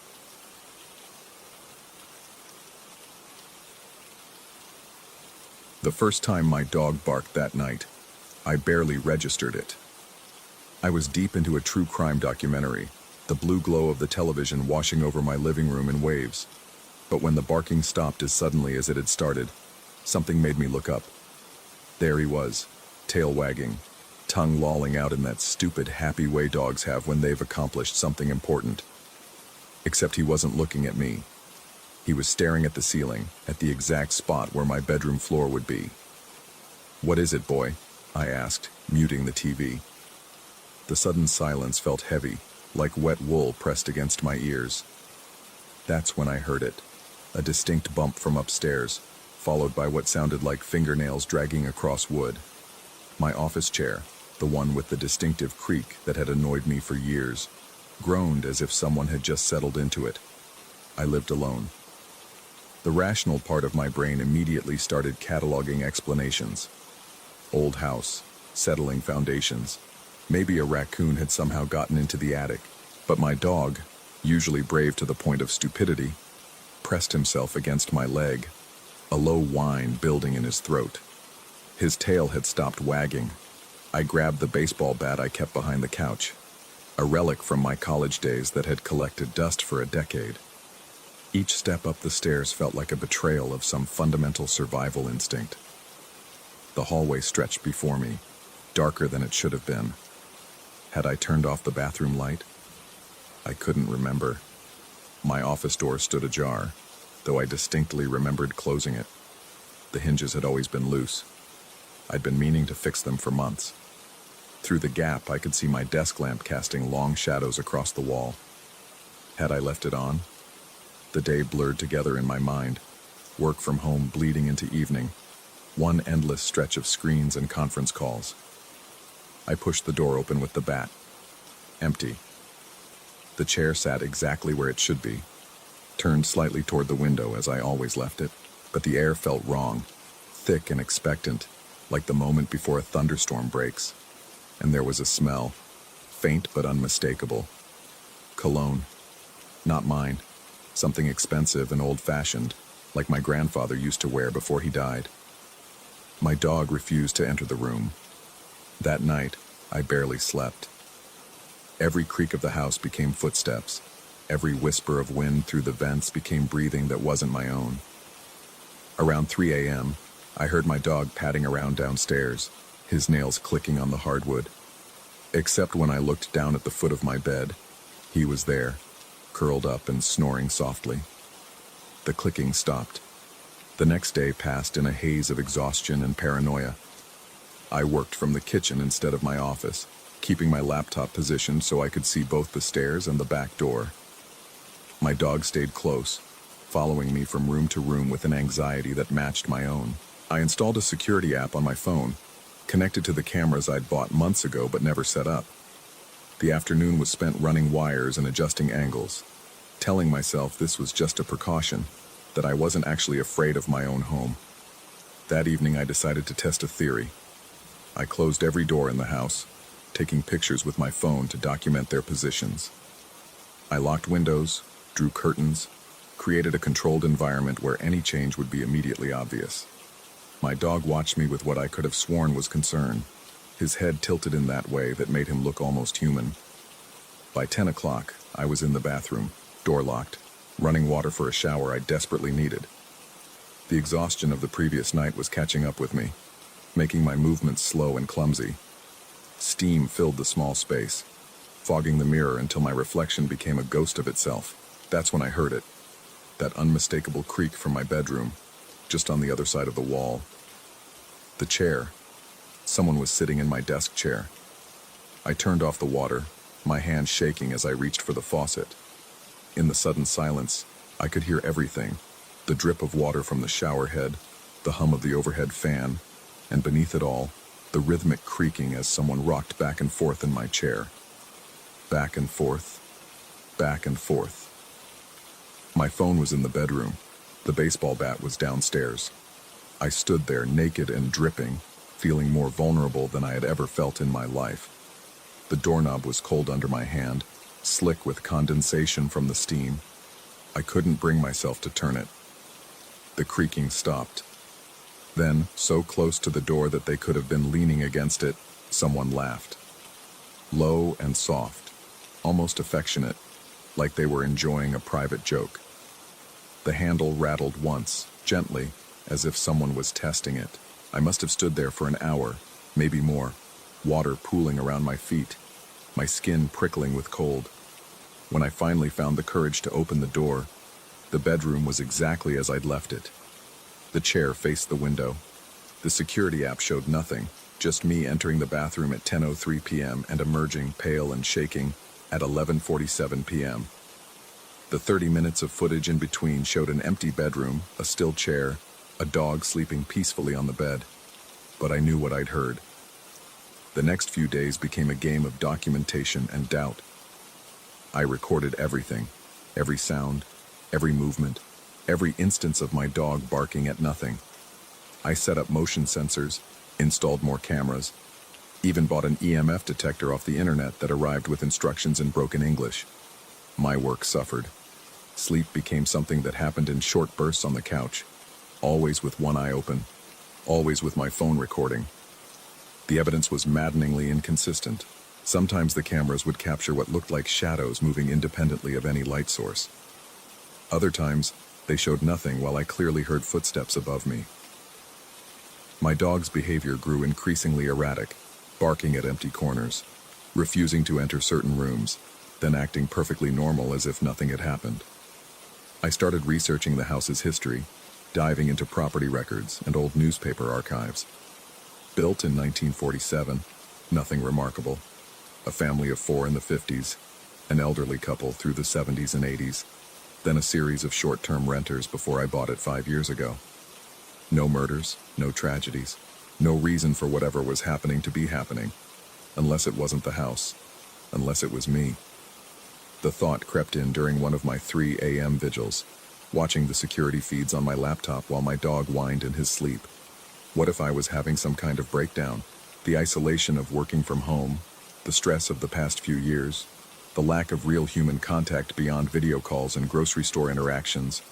What if it had finally broken something in my mind? I made an appointment with my doctor, described the symptoms in clinical terms: auditory hallucinations, paranoia, disrupted sleep patterns. She prescribed something for anxiety, recommended a therapist, looked at me with the kind of professional concern that made me feel like a specimen under glass. The pills made everything feel muffled and distant, but the sounds continued. If anything, they got worse. A week into the medication, I woke up to find every door in the house open. Not just ajar, fully open, as if someone had methodically gone through and pushed each one as wide as it would go. The security footage showed me doing it, walking through the house at 2:17 a.m. with mechanical precision, opening each door with deliberate care. I had no memory of it. The therapist suggested stress-induced parasomnia, sleepwalking brought on by anxiety and exhaustion. It made sense, explained everything in neat medical terms, except it didn't explain the cologne smell that still lingered in my office, or the way my dog would sometimes stare at something just behind me, his hackles rising, or the fact that even when I was absolutely, certainly awake, I could still hear that chair creaking in the next room. I started leaving the house more, working from coffee shops and libraries, only returning to sleep. But even that became unbearable. The feeling of being watched followed me, intensified when I was away, like something was angry that I'd left. I'd return to find subtle changes. A book moved slightly on the shelf, a glass in the sink I didn't remember using, my computer awake when I knew I'd shut it down. One night, desperate for answers, I decided to communicate. I set up a recording device in my office, asked questions to the empty room. Who are you? What do you want? Why are you here? The playback revealed nothing but my own voice, increasingly unhinged, talking to silence. But at the very end, just barely audible, there was something else. Not words exactly, but a pattern in the static that sounded almost like breathing. My dog started sleeping in the basement, as far from my bedroom as he could get. The breaking point came 3 weeks after that first night. I was in bed, not sleeping, but not quite awake, existing in that liminal space where reality becomes negotiable. The chair was creaking again, but this time it was moving. I could hear it rolling across the floor, the wheels catching on the edge of the rug. Then it stopped, and in the silence that followed I heard something that made my blood freeze. My own voice, coming from the office, having a conversation I'd had 3 days ago with my mother, word for word, inflection for inflection, even the laugh I'd forced when she'd asked if I was taking care of myself. But underneath my voice was another sound, a low humming, almost melodic, like someone was enjoying the performance. I grabbed my phone, started recording, but the moment I moved, everything stopped. The playback showed only silence and darkness. The security app had mysteriously crashed at 2:33 a.m., all cameras offline until I manually restarted them at 2:45 a.m. 12 minutes of missing time, 12 minutes where anything could have happened.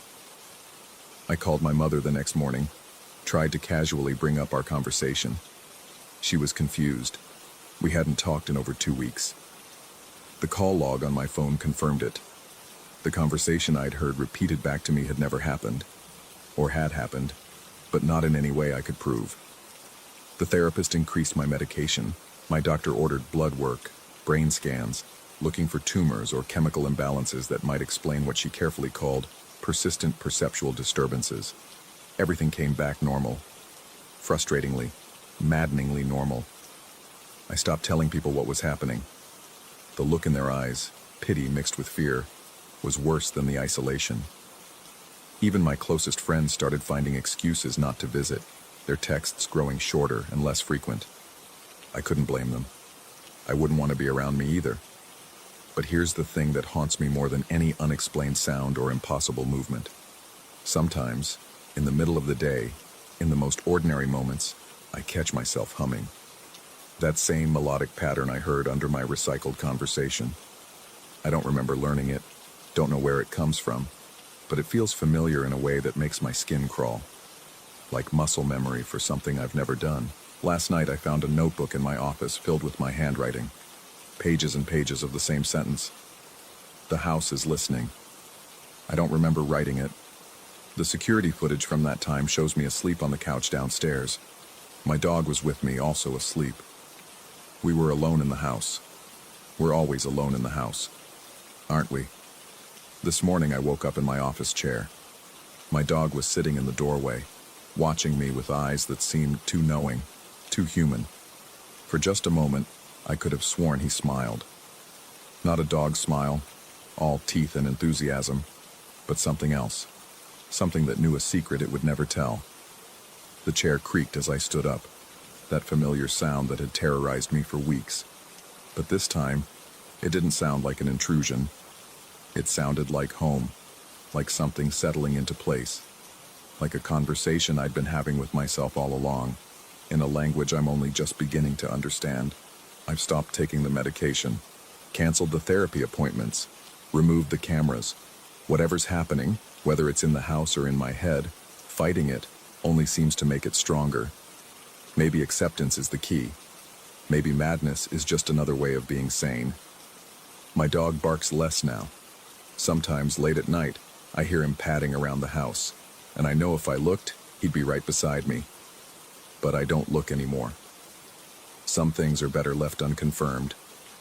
The chair is creaking again as I write this. I'm not in my office. I'm in the kitchen, alone, typing on my laptop while my dog sleeps at my feet. The sound is coming from upstairs, rhythmic and patient, like someone rocking themselves to sleep, or like someone waiting for me to finally understand what they've been trying to tell me all along. I think I'm beginning to understand. I think I've always understood. The house isn't haunted. It's listening. And maybe, just maybe, I'm finally learning how to speak its language, or it's learning to speak mine. The distinction doesn't seem to matter anymore. Tomorrow, I'm going to sit in that chair and rock back and forth, and see who answers. Maybe it will be me. Maybe it's always been me. Maybe that's the secret my dog has been trying to tell me with those two human eyes. That the stranger in my house wears my face, speaks with my voice, and has been here all along, waiting patiently for me to remember who I really am. The cologne smell is stronger now. I recognize it finally. It's the same brand my grandfather wore, the same bottle I bought last month but don't remember buying, sitting unopened in my medicine cabinet. Or it was unopened. I just checked, and it's half empty, though the receipt in my drawer is dated yesterday. Yesterday, when I was 60 miles away visiting my mother for the first time in 2 weeks. Or was I? The house knows. The house is listening, and sometimes, in the space between heartbeats, I swear I can hear it breathing.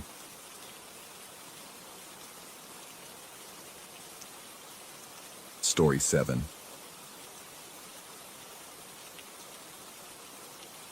The spoon hit the floor at 3:47 a.m. I know the exact time because I had been lying awake, staring at the green glow of my alarm clock, counting the minutes since I'd last heard something shift in the darkness of my childhood home. The metallic clatter came from the kitchen, a sharp, deliberate sound that cut through the silence like a blade through fabric. Not the gentle slip of silverware sliding from a wet dish rack. No. This was a spoon that had traveled, that had moved. I didn't get up to check. I hadn't gotten up to check for the past 3 weeks, not since I'd returned to my mother's house after her stroke left her in a rehabilitation facility 40 miles away. The doctor said she'd need months of recovery. The house, they said, couldn't sit empty. Someone needed to water the plants, collect the mail, make sure the pipes didn't freeze as autumn crept toward winter. What no one told me was that the house had developed habits of its own. The first incident happened on my second night back. I was sorting through old bills in the living room when a red balloon, one of those cheap latex things, half deflated and left over from some forgotten celebration, drifted across the room. Not bobbed, not rolled. Drifted, as if carried by an invisible current, moving from the corner near the bookshelf to the opposite wall with the kind of slow, purposeful trajectory that made my throat tighten. I sat frozen, a phone bill from 2019 crumpling in my grip, and watched it complete its journey. The windows were shut. The ceiling fan was off. The air in the room was thick and still, carrying that particular mustiness of spaces occupied by the elderly, mothballs and lavender, and something faintly medicinal underneath. The balloon came to rest against the baseboard and stayed there, its wrinkled red skin catching the lamplight. I told myself it was a draft. Old houses have drafts. The walls breathe, the foundations settle, and sometimes things move in ways that seem inexplicable but aren't.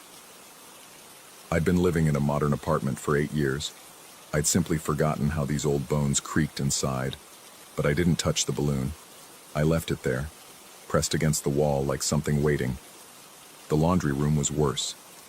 It sat at the back of the house, past the kitchen, a narrow space with a single high window that let in gray afternoon light. My mother's ancient washer and dryer hunched there like sleeping animals, and the air always smelled of detergent and damp concrete. I went in 3 days after the balloon incident to wash some towels. The light was off when I entered. I was certain of this, certain enough that I reached for the switch on the wall. But before my fingers made contact, something flickered in my peripheral vision. A strobe of brightness, there and gone, originating from somewhere near the dryer. I stood with my hand raised, heart suddenly loud in my ears. Another flash, brief, sourceless, illuminating the cramped space in a burst of white that left purple afterimages swimming across my vision. Then, nothing. The room returned to its gray dimness, the washer and dryer silent and still. I didn't do laundry that day. I drove to a laundromat in town instead, feeding quarters into machines while trying to convince myself that old electrical systems could spark, could short, could produce light without reason. This was an explanation. This was rational. But when I returned home, I found myself hesitating at the laundry room door, listening for something I couldn't name. The chairs started moving on the 5th day. I came downstairs one morning to find one of the kitchen chairs pulled out from the table, angled toward the window as if someone had been sitting there, watching the backyard. I pushed it back. That evening, it was out again, This time, facing the hallway that led to the stairs, I checked the floor for scratches, for some evidence that the chair was simply sliding on the old linoleum. The floor was level. The chair had rubber feet. There was no reason, no physical, mechanical reason, for it to move. On the seventh day, I woke to find two chairs out, positioned facing each other like seats arranged for a conversation. The sight of them, so deliberate in their placement, sent a cold thread of unease through my chest that I couldn't shake for hours. I pushed them back. I wedged them under the table. I even placed a heavy cookbook on one seat, as if weight could anchor the inexplicable. The next morning, the cookbook was on the floor, and the chair was by the back door, pulled close to the window there, its back to the rest of the house. I should tell you that I've never believed in ghosts, not in the way some people do, the way that allows for seances and spirit boards and grainy photographs of floating orbs. My mind has always been stubbornly empirical, demanding evidence, rejecting claims that couldn't be tested and repeated. Even as a child in this house, surrounded by my mother's superstitions and her whispered stories of omens and portents, I'd rolled my eyes and looked for logical explanations. But logic was beginning to feel like a language I was forgetting how to speak. The door chimes were the detail that started to genuinely unnerve me. My mother had installed them years ago. A string of small brass bells hung on the inside of the front door, designed to jingle when someone entered. A security measure for a woman living alone, she told me. She wanted to know when the door opened, even if she was in another room. The bells had started ringing without the door moving. The first time, I was in the kitchen making coffee. The bright, tinkling sound made me turn so fast I knocked the coffee pot against the counter. I walked to the front door, my bare feet cold on the hardwood, and found it firmly closed, deadbolted, chain-latched. The bells hung motionless. I stood there for a long moment, staring at them. Then I reached out and flicked one with my finger, producing the exact sound I'd just heard. Something had touched these bells. Something had made them ring. The second occurrence happened 2 days later, while I was sitting in the living room reading. The chime came, delicate, almost playful, and I didn't bother getting up. I just sat there, book open in my lap, listening to the dying echo of bells that had no... By the fourth time, I'd started talking to the empty air. "I know you're doing this," I said, feeling foolish, feeling desperate, feeling something else I couldn't quite identify. "I don't know what you want, but I know you're here." The house offered no response. The bells hung silent. The afternoon light slanted through the curtains, illuminating dust motes that drifted with no apparent wind. I began keeping a journal, not of the events themselves. I didn't want to create a record that might later sense of delusion, but of my own mental state. I noted my sleep patterns, my appetite, my mood. I was looking for signs that I was unwell, that the stress of my mother's illness had fractured something in my mind that was now producing hallucinations, false perceptions, breaks from reality that manifested as floating balloons and moving chairs. The journal entries were frustratingly normal. I was sleeping 6 to 7 hours a night. I was eating regular meals. I had moments of sadness about my mother's condition, certainly, but nothing that suggested clinical depression or the kind of psychological disturbance that might explain what I was experiencing. I called a friend from college one evening, a man I hadn't spoken to in years, but who I remembered as possessing a reassuring skepticism about all things supernatural.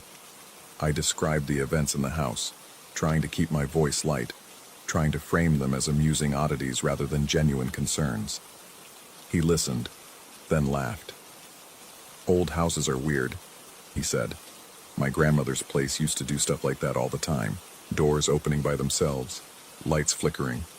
It's just settling and bad wiring and your imagination filling in the gaps." "Right," I said. "That's what I figured." But after we hung up, I sat in the growing darkness of the living room and thought about the word imagination. Was that what this was?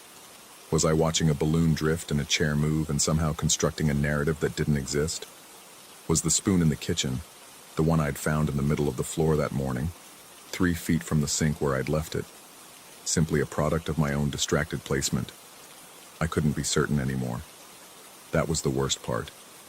I couldn't trust my own perception of events. The house grew heavier at night.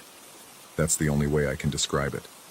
A sense of weight, of presence, of the air becoming denser as the sun went down. I found myself turning on every light, filling the rooms with brightness that pushed back against something I couldn't see. I kept the television on for background noise, the canned laughter of sitcoms creating an illusion of company. But the sound still came. A creak on the stairs when I was in the kitchen.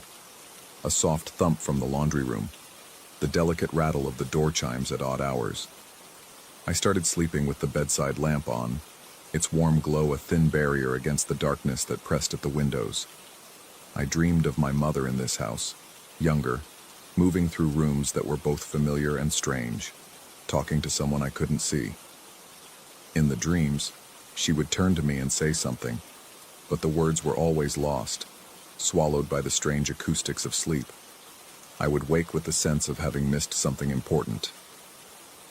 3 weeks in, I made a decision. I would document the next event, properly, empirically, with evidence. I set up my laptop in the kitchen, its camera facing the table and chairs. I placed the spoon in the exact center of the sink and marked its position with a piece of tape.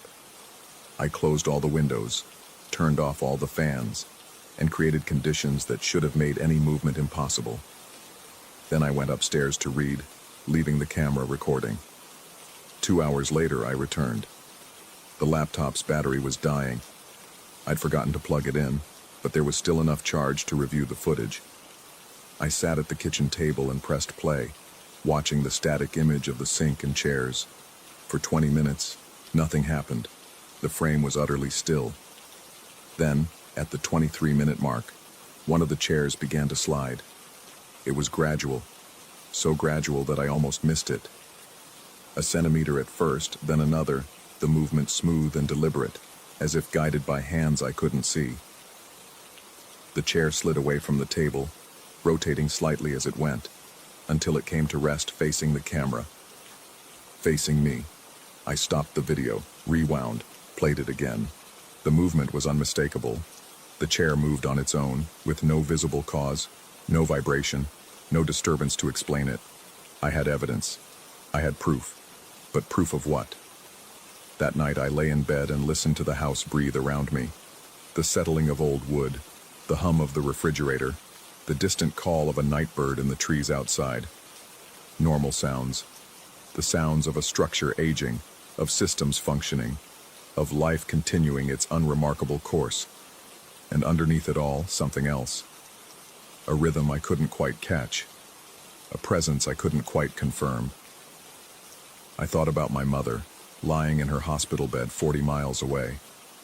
I thought about how she'd lived in this house for 50 years, how she'd raised me here, how she'd grown old within these walls while I'd gone off to build a life elsewhere.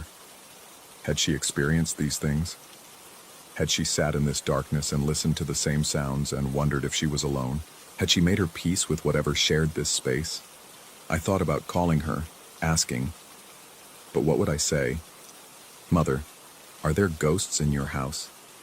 She was recovering from a stroke, her speech still halting and effortful. This wasn't a conversation she needed to have. Besides, I wasn't sure I wanted the answer. The night before I decided to leave, the bathroom mirror fogged while I was brushing my teeth. The exhaust fan was on. The door was open. There was no heat, no steam, nothing that should have produced condensation on the glass. But as I stood there, toothbrush frozen mid-stroke, I watched the mirror cloud over from the edges inward, obscuring my reflection until I was looking at a blank gray surface. And in the center of that grayness, a shape began to form. Not a face, not a hand, nothing so defined. Just a suggestion, an outline of something standing where nothing should be, its edges blurred by the fog, its presence undeniable even as its form refused to resolve. I didn't move. I didn't breathe. I stood there, toothpaste dripping into the sink, and watched the shape in the mirror. It didn't move either. It simply was, occupying space that should have been empty, existing in a way that my rational mind screamed was impossible. Then, slowly, the fog began to clear. The mirror returned to normal, showing me my own pale face, my own wide eyes, my own reflection, and nothing more. I rinsed my mouth and walked out of the bathroom, my steps measured and deliberate. I didn't run. I refused to run. But my hands were shaking so badly I could barely grip the door frame. I'm writing this from a motel room 30 miles away. My bag is packed, my car is gassed up, and tomorrow I'll make arrangements for a property management company to handle the house until my mother is well enough to make decisions about its future. I don't know what I experienced in that house. I've turned the question over in my mind 1,000 times, examining it from every angle, and I still can't reach a conclusion that satisfies me. Was it supernatural? Was it psychological? Was it some combination of the two? My stressed mind interpreting random events as meaningful patterns, constructing a haunting where none existed. The video on my laptop shows a chair moving with no visible cause. That's a fact.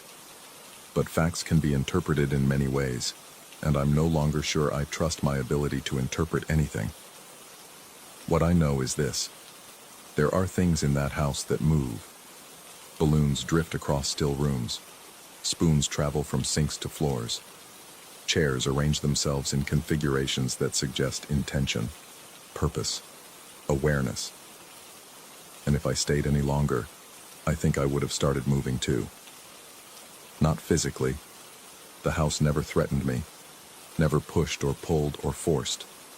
But mentally, spiritually, whatever part of me believed in a solid, predictable world would have begun to slide, to shift, to relocate itself into the cracks and shadows where something else already lived. My mother will recover. She'll return to that house and resume her life among the things that move.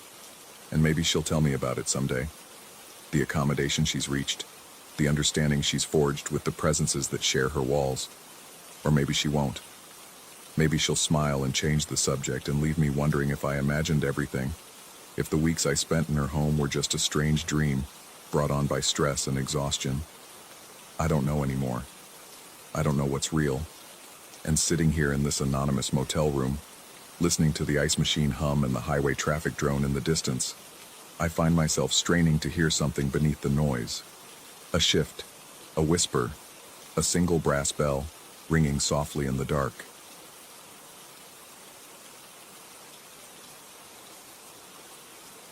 Story 8.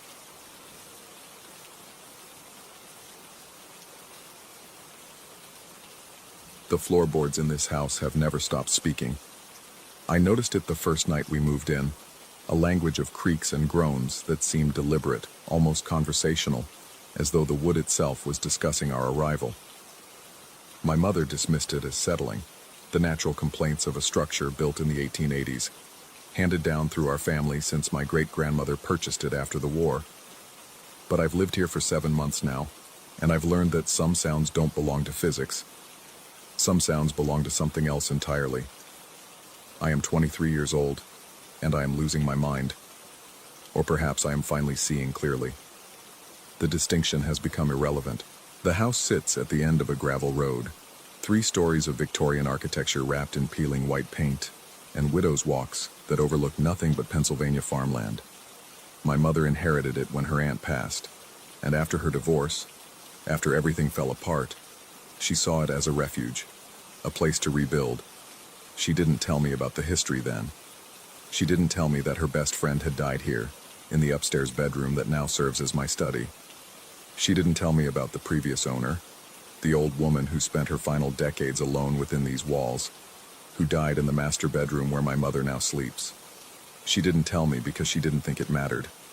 I remember the first time I felt watched. It was a Tuesday evening in late October, the kind of night where darkness arrives early and settles like a weight. I was reading in the parlor.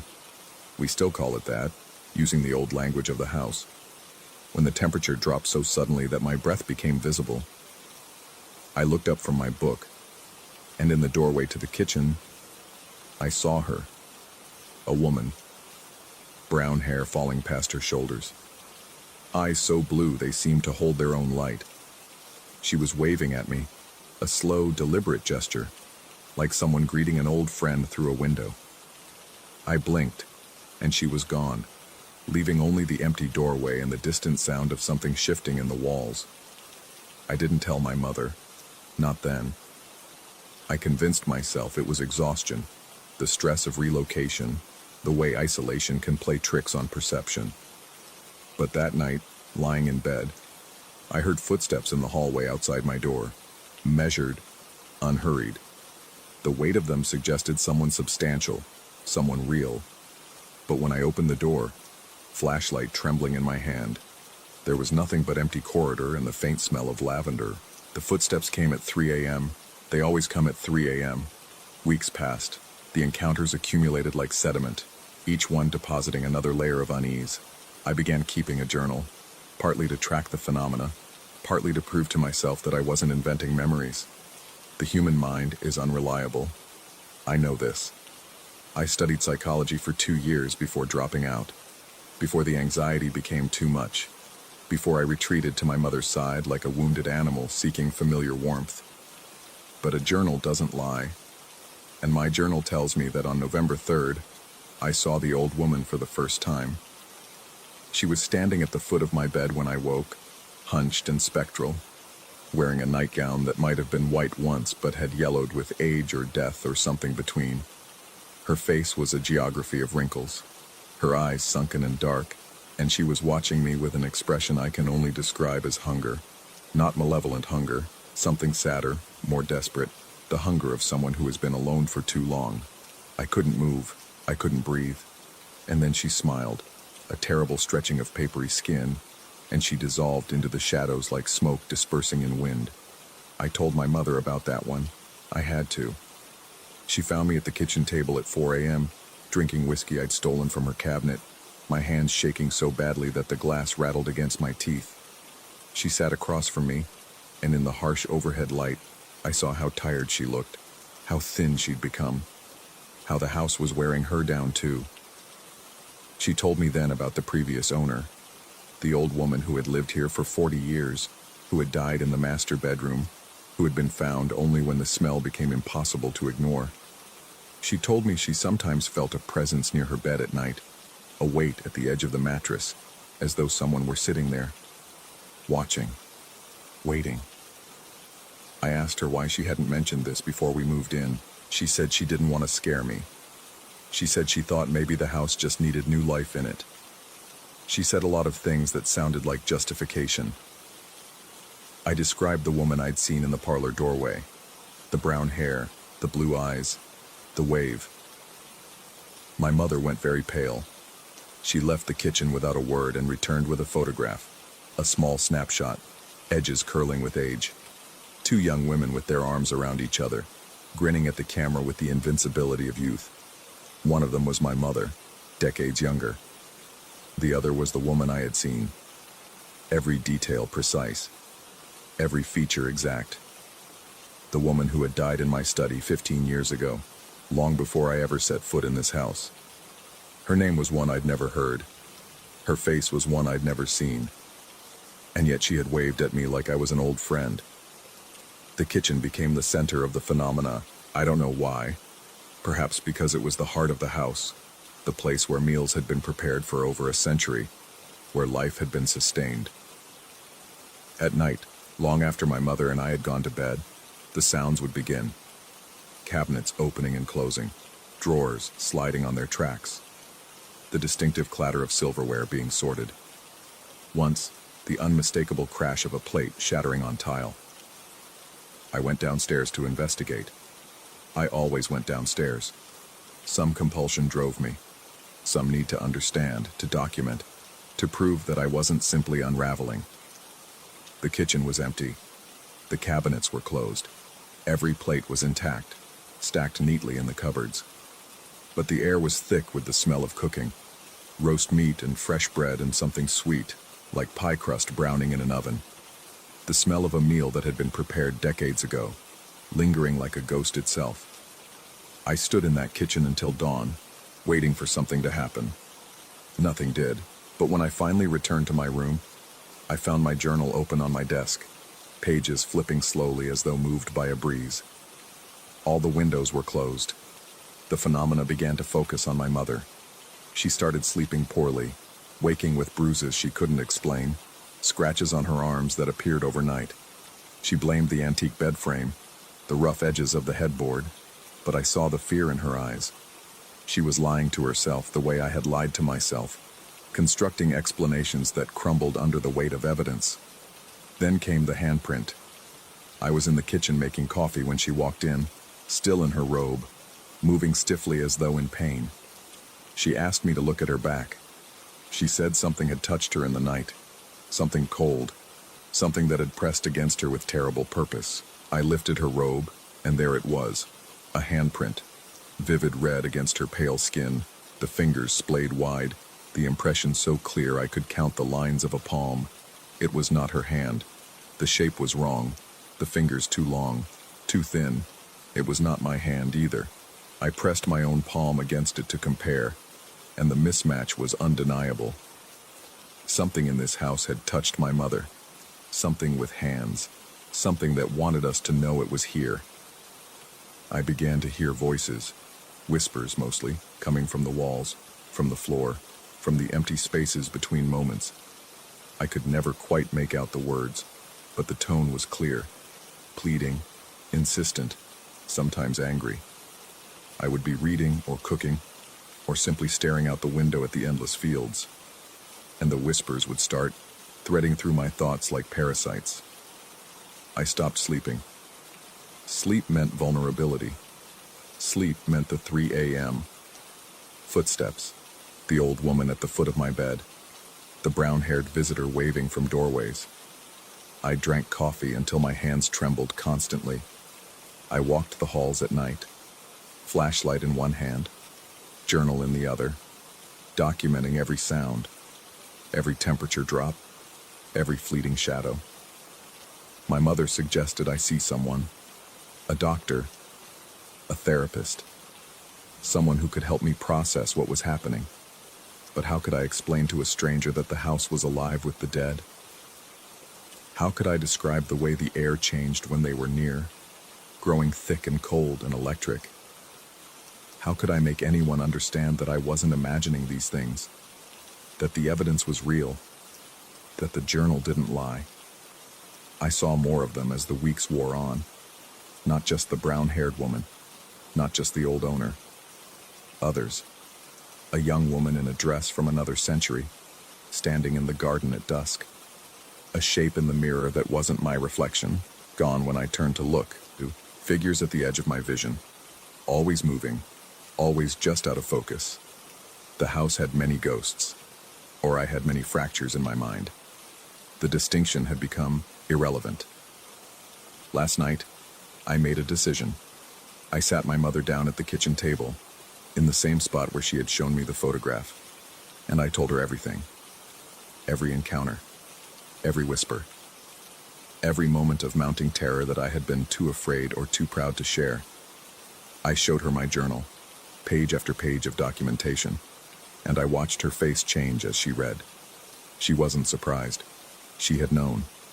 She had always known. The house had been speaking to her too, in its own way. The presence at her bedside, the feeling of being watched, the inexplicable certainty that we were not alone. She had simply chosen to ignore it, to push it down, to pretend that silence was the same as safety. I told her that I thought we needed to leave, not permanently.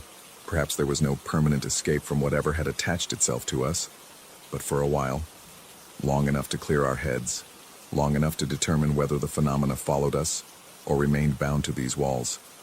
She agreed. She cried. She held my hand across the table and told me she was sorry for bringing me here, for thinking that a haunted house could be a home. We began packing this morning, but as I sealed boxes in my study, the room where my mother's friend had died, I felt the temperature drop. I smelled lavender, and when I turned, the brown-haired woman was there, standing by the window, her blue eyes fixed on me with an expression I had never seen before. Sadness, yes, but also warning, also fear. She was trying to tell me something. Her mouth moved, shaping words I couldn't hear, and her hands gestured urgently toward the floor, toward the walls, toward the hidden spaces of this ancient house. Then she was gone, and I was alone with my racing heart, and my trembling hands, and the absolute certainty that leaving would not be as simple as I had hoped.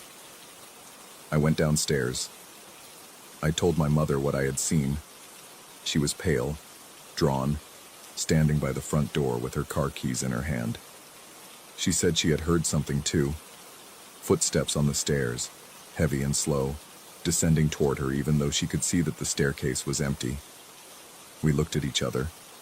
We understood, without speaking, that the house did not want us to go. I'm writing this in the car, parked at the end of the gravel road, engine running, headlights cutting through the afternoon gloom. My mother is beside me, silent, staring straight ahead. The house is visible in the rearview mirror, and I swear, I can see figures in the windows, watching us, waiting. We are going to drive away. We are going to find a motel, or a relative's house, or anywhere that isn't here. We are going to try to rebuild our lives somewhere untouched by history. But my journal is still in the study. I left it on the desk, pages open, pen beside it. And as I look at the house in the mirror, I realize that I don't remember packing it. I don't remember leaving it behind. The last entry I wrote was dated yesterday, but there is a gap in my memory, a dark space where the hours should be. What happened this morning? What did I seal in those boxes? Why can't I remember carrying them to the car? My mother reaches over and takes my hand. Her palm is cold. Her fingers are too long, too thin. And when I turn to look at her, really look at her, I see that she is smiling.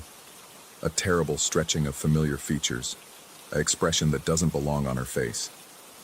I close my eyes. I count to 10. When I open them, my mother is normal again, worried and tired and human.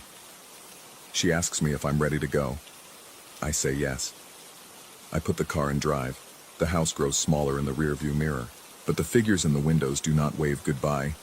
They simply watch, patient and eternal, as though they know something I don't, as though they know we will be back. I grip the steering wheel and focus on the road ahead, but the whispers are still there, threading through my thoughts, and I realize with dawning horror that they are not coming from the house. They are coming from inside the car.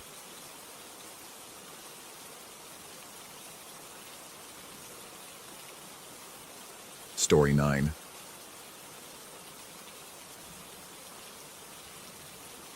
The heat hit me first.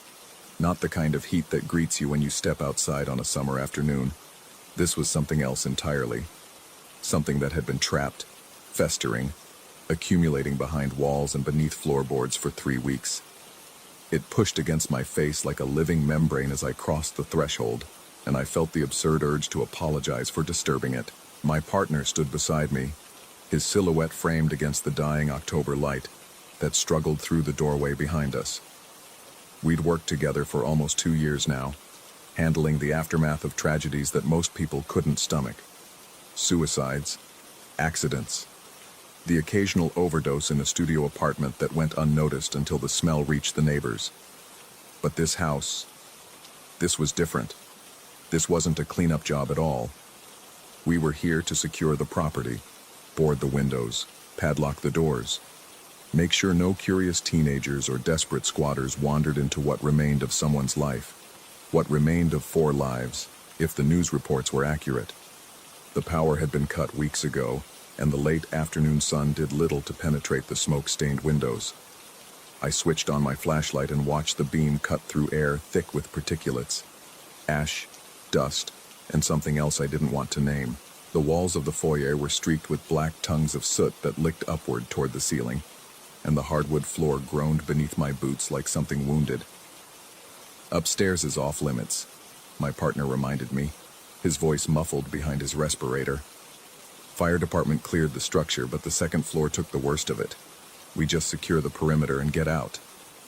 I nodded, though he couldn't see my face in the darkness. The company had been explicit. No one goes upstairs. The insurance investigation was still pending, and the floors up there were compromised. Not that I had any desire to climb those stairs. They rose from the center of the living room like a spine, disappearing into absolute blackness above. We started with the ground floor, moving through rooms that still held the ghost shapes of furniture beneath fire-damaged tarps. The kitchen, a small study lined with bookshelves, their contents reduced to fragile rectangles of char, a half-bathroom where the mirror had cracked from the heat, fragmenting my reflection into a dozen watching eyes. It was in the dining room that I first felt it.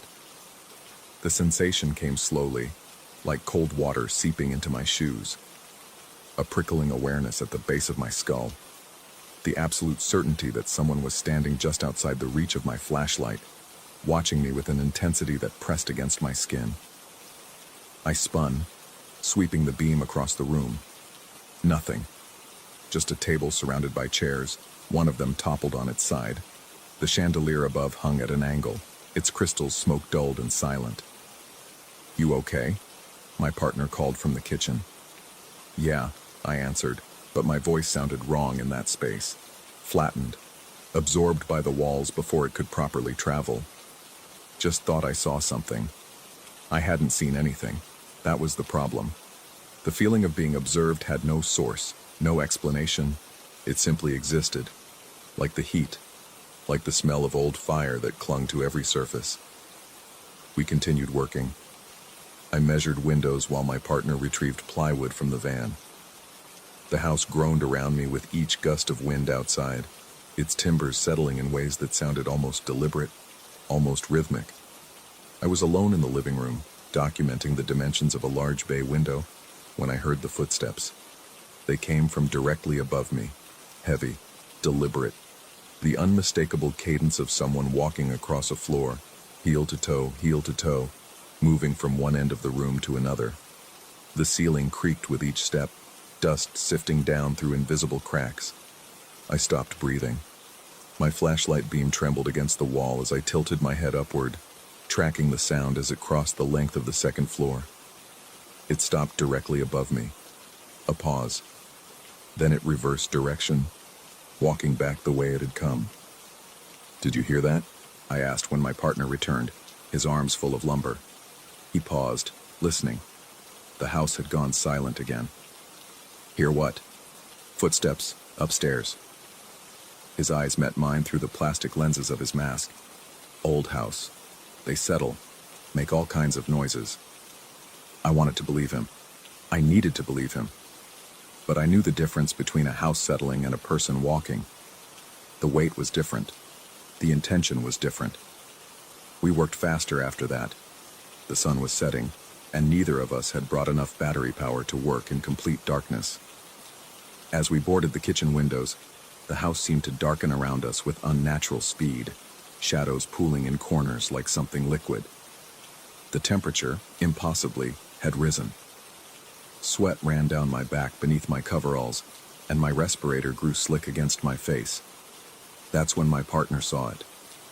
He stopped mid-motion, a nail held between his fingers, his attention fixed on the doorway leading to the living room. I followed his gaze and felt my stomach drop through the floor. A shadow stood in the threshold. Not a shadow cast by something. There was nothing to cast it. This was a shape, human-sized and human-formed, occupying the space where the living room began. It was darker than the surrounding darkness, a void cut into the fabric of the air itself. And though it had no features, no face, no eyes that I could see, I knew with absolute certainty that it was looking at us. "You see that?" my partner whispered. It wasn't a question. The shadow didn't move. It simply stood there, existing in a way that felt fundamentally wrong, like a hole in the world that had learned to take human shape. I don't know how long we stared at it. Seconds, minutes. Time had become unreliable, stretched and compressed by fear. Then the shadow was gone, not fading, not retreating, simply absent, as if it had never been there at all. My partner and I didn't discuss it. We returned to our work with a manic efficiency, neither of us willing to acknowledge what we had witnessed. To speak it aloud would make it real, and reality was already fragile enough in that house.